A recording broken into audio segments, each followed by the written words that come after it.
Hello friends, আশা করি তোমরা সকলেই খুব ভালো আছো আর তোমাদের ছোট্ট অদ্রিত খুব ভালো আছে।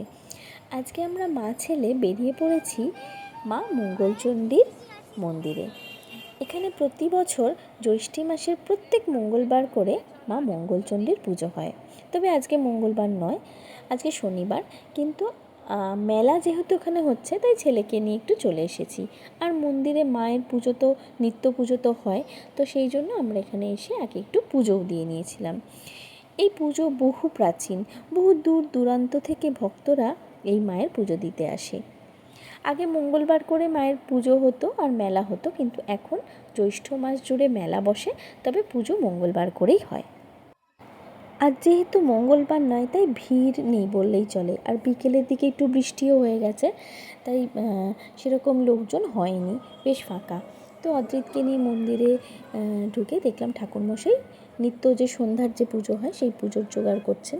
তো ওকে নিয়ে পুজোর সামনে, ঠাকুরের সামনে গিয়ে একটু নমস্কার করে নিলাম। মায়ের মূর্তি না যতবারই দেখি, প্রত্যেক বছরই এসে দেখি, ততবারই যেন নতুন মনে হয়, ততবারই যেন বারে বারে দেখতে থাকি। তো যাই হোক, নমস্কার করে আরও কিছু মন্দির ছিল, সেই মন্দিরে ঠাকুর অদ্রিতকে দেখালাম, দেখিয়ে মেলার মধ্যে চলে এলাম। মেলার মধ্যে অনেক অনেক রকমের দোকান বসেছে। তো যেহেতু ফাঁকা ছিল, অদ্রিতের হাতটা একটু ছেড়ে দিলাম, দিয়ে আমি ওকে দেখছিলাম আর ও সামনে সামনে দোকানগুলো গিয়ে দেখছে, এটা ওটা সেটা ঘুরে ঘুরে দেখতে লাগলো। তো দেখার পরে ওর যা যা প্রয়োজনীয় জিনিস ও সেগুলো কিনলো, দাদার জন্য, বোনের জন্য, ভাইয়ের জন্য, নিজের জন্য, সমস্ত কিছু যখন কেনা ওর প্রায় কমপ্লিট। এবার আমিও একটু দেখলাম, নিজের টুকিটাকি জিনিস কিছু প্রয়োজন থাকেই, মেলায় দেখলে সেগুলো বেশ কিনতেও ইচ্ছা করে। তো কয়েকটা জিনিস কিনে নিলাম। কিনে নেওয়ার পর অদ্রিতের বায়না, ও মিকি মাউস চড়বে। তো মিকি মাউস চড়বে তো চড়াতেই হবে, আইসক্রিম খাবে সেটাও ওকে খাওয়াতে হবে। তো যাই হোক, প্রথমেই কিনে দিলাম আইসক্রিমটা আস্তে আস্তে খাচ্ছিল, খেতে খেতে ঘুরছিল ওখানেই, আমিও ঘুরছিলাম ওর সাথে। ওর বাবার ফোন এলো, ওর বাবা বললো যে ঠিক আছে, আমি প্রায় কাছাকাছি এসে গেছি, সামনে আসলে তোমরা তাহলে বেরিয়ে আসবে। ওখানে মন্দিরের সামনে বেশিক্ষণ বাইক নিয়ে দাঁড়াতে দেবে না, কারণ ওখানটাতে কোনো জ্যাম ওরা হতে দেবে না। তো যাই হোক, আমি বললাম হ্যাঁ একদম, তুমি ফোন করবে, আমি ছেলেকে নিয়ে বেরিয়ে যাব। তো কথা হয়ে যাওয়ার পর অদ্রিত এবার আইসক্রিম খাওয়া শেষ, এবার ও যাবে মিকি মাউস চড়তে।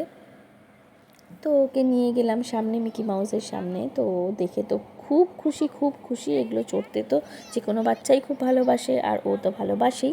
তো ও উঠে পড়লো মিকি মাউসে উঠে পড়লো, অনেকক্ষণ ধরে চড়ছে। আমি ভাবছি, ওর বাবা বলল আমি প্রায় কাছাকাছি চলে এসেছি, তোমরা চলে আসো। তো যাই হোক, ওকে নামিয়ে বললাম চলো, টাইম হয়ে গেছে, আমরা চলো যাই। এবার যাচ্ছি যখন, তখন দেখছি কি মায়ের আরতি শুরু হয়ে গেছে। আরতি ফেলে কি আসা যায়? দেখলাম আরতিটা দেখতে দেখতে মনের মধ্যে না কেমন একটা কষ্ট হচ্ছিল, যে আরতি হচ্ছে মায়ের মন্দিরে আর আমি চলে যাব। আর ওদিকে ও ফোন করেছে যে আমি প্রায় এসেই গেছি, বেরিয়ে আসো।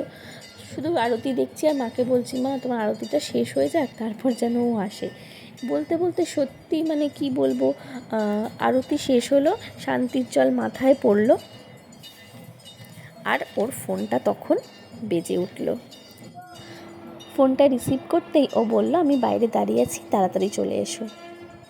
সেদিন মনটা না এত খুশিতে ভরে গিয়েছিল, মানে সেটা ভাষায় প্রকাশ করার নয়। মন ছিল আবেগে পরিপূর্ণ, এক মুঠো তৃপ্তি নিয়ে সেদিনকে বাড়ি ফিরেছিলাম।